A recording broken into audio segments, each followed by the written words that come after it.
서해 공무원 피격 사건, 윤석열 정부의 표적 수사 실체가 드러났습니다. 뉴스토마토 취재를 종합하면 해경의 수사 결과가 공식 발표되기도 전 국방부에선 이미 결론 번복을 전제로 문건을 작성했던 정황이 포착됐습니다. 해경이 수사 결과를 본청에 보고하기 일주일 전인 2022년 5월 30일 국방부 보고서에는 수사 결과를 뒤집는 발표가 예정되어 있다는 내용이 담겨 있었습니다. 당시 해경은 미국과의 공조 수사를 진행 중이었습니다. 5월 27일 미국 측이 추가로 필요한 자료가 더 있느냐고 이메일을 보냈지만 해경은 답장도 하지 않고 한 달 뒤인 6월 16일 수사를 종결한다고 발표했습니다. 해경이 5월 27일부터 6월 9일까지 수사 종결 절차를 밟는 동안 국방부는 이미 5월 30일에 수사 번복을 전제로 한 보고서를 작성하며 결론을 앞서간 겁니다. 이 과정의 중심에는 윤석열 씨의 최측근 김태효 전 국가안보실 1차장이 있었습니다. 국방부 문건에 따르면 6월 10일 김 전 차장 주관으로 해경과 국방부 실무자들을 불러 기존 판단을 뒤집기로 결정했고 김 전 차장이 대통령에게 보고할 예정이라고 명시됐습니다. 이후 감사원은 즉각 감사에 착수했고 국정원은 7월 박지원 전 국정원장 등을 고발했습니다. 판결문에 따르면 당시 김규현 국정원장이 수사 의뢰를 보고하자 윤석열 씨는 국정원이 직접 고발하라고 지시했습니다. 윤석열 정부가 출범하자마자 전임 정부 인사들을 겨냥한 표적 수사였다는 의혹이 짙어지는 대목입니다. 뉴스토마토 전현주입니다. 이번에는 뉴스토마토 단독 보도입니다. 여러분, 서해 공무원 피격 사건 기억들 하실 겁니다. 월북을 입증할 만한 증거가 없다, 이렇게 수사 결론이 번복됐고, 이에 따라서 박지원, 서훈, 서욱 등 문재인 정부 주요 인사들에게 직권남용 혐의 등으로 검찰이 기소한 건입니다. 최근 재판부가 전원 무죄를 선고하면서 이들의 억울함이 풀렸습니다. 그런데 저희 보도를 통해서 좀 문제점이 드러난데요. 가장 큰 문제는 해경의 수사 결과가 공식 발표되기 이전에 이미 국방부에서 결론 번복을 전제로 문건을 작성한 정황이 드러났습니다. 해당 내용을 취재한 김태현 뉴스토마토 기자 자리에 함께했습니다. 안녕하세요. 네, 안녕하십니까, 김태현입니다. 열심히 하고 있습니까? 네, 열심히 취재하고 있습니다. 자, 이게 뭐죠? 설명 좀 부탁드릴게요. 일단 이 사건 2020년 9월에 해양수산부 공무원인 고 이대준 씨가 자, 이 피격 사건부터 먼저 간략하게 짚고 한번 들어가 보죠. 네, 고 이대준 씨가 서해에서 피격 사망한 일입니다. 문재인 정부 시절인 2020년 9월 22일인데 실종됐다가 이제 피격되고 그리고 시신이 소각된 사건까지 네. 다 이제 문재인 정부 안보 라인이 알고 있었는데 네. 이제 그 내용을 은폐 또는 정황을 삭제했다는 내용이 그 기소가 된 겁니다. 네. 최초에는 안보 라인이 이 내용들을 인지하고 그리고 월북을 했는지 안 했는지 판단하는데 그 자료를 보는데 시간이 좀 걸렸다. 이렇게 네. 이제 내용들이 판결문에 기재가 돼 있었는데 네, 네.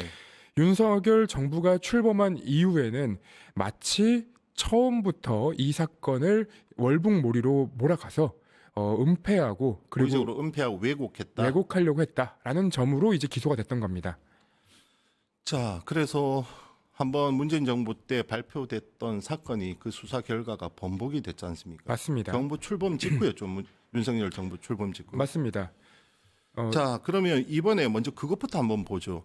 재판부가 이번 1심 사건에서 이 검찰이 기소한 건에 대해서 전원 무죄를 내렸는데 무죄에 내린 근거는 뭐였습니까? 일단 검찰이 주장했던 내용은 핵심적인 내용만 요약해드리면 이 은폐하고 그리고 이 사건의 자료들을 삭제했다라는 겁니다. 네. 그러니까 국정원이나 국방부 뭐 내부에서 확인할 수 있는 SI라고 하는데요. 이 정보 첩보 문건, 이 문건들을 박지원 전 원장과 그리고 그 관련된 안보 라인에서 지시를 내려서 이 내용들을 다 삭제했다. 네. 그래서 결국은 그러니까 월북을 했다라고 거짓으로 국민들에게 알렸다. 네. 이런 내용들이 이제 핵심입니다. 네. 근데 이제 재판부가 증거들을 확인해 보니 검찰이 주장한 문건 삭제의 경우에는 국정원 그 내부 서버에 그대로 원본이 남아 있었다는 겁니다. 네네네. 그러니까 그거는 삭제가 원래 불가능해요. 원래 불가능하진 않고요. 일부 삭제를 한 정황도 있습니다. 근데 아. 그 삭제를 한 이유가 뭐였냐면 네네. 이 내용이 굉장히 민감한 문제였습니다. 근데 처음에는 이 정보 문건이 담당자들뿐만 아니라 다른 사람들한테까지 퍼져나가서 이 내용을 보안으로 지키기 위해서 네. 그 관련자들 외에는 이 문건을 받은 사람들 삭제해라. 네네. 라는 게 이제 원래는 지시였습니다. 아, 네네네네. 자, 그래서 그러면 이것이 물론 이 혐의를 받는 당사자들은 당시에도 표적 수사였다 이렇게 강하게 반발을 했었고 이것이 이번에 1심 판결을 통해서 어쨌든 억울함이 풀어졌는데 이번 보도를 통해서 확인된 것 다시 한번 얘기해 주시죠. 그 일단- 경위와 과정과 네. 네, 해경이 이 번복된 결과를 발표한 건 2022년 6월 16일입니다. 네. 그때 이제 국방부와 같이 발표를 하게 되는데요. 이 6월 초, 그러니까 6월 2일부터 6월 3일까지는 수사심의위원회를 엽니다. 네. 그래서 이 수사가 적법했는지 그리고 문제는 없었는지 확인을 하는 결과를 거쳐서 인천지검에 관련된 내용들을 보고를 하고 그리고 6월 7일에 돼서야 인천해양경찰서가 해경 본청에다가 우리가 수사 결과를 이렇게 낼 거다라고 보고를 하게 됩니다. 네네네. 그리고 6월 9일에 사건을 마무리하고 유족들에게 이 사건이 마무리됐다는 것을 알려주는데요. 네.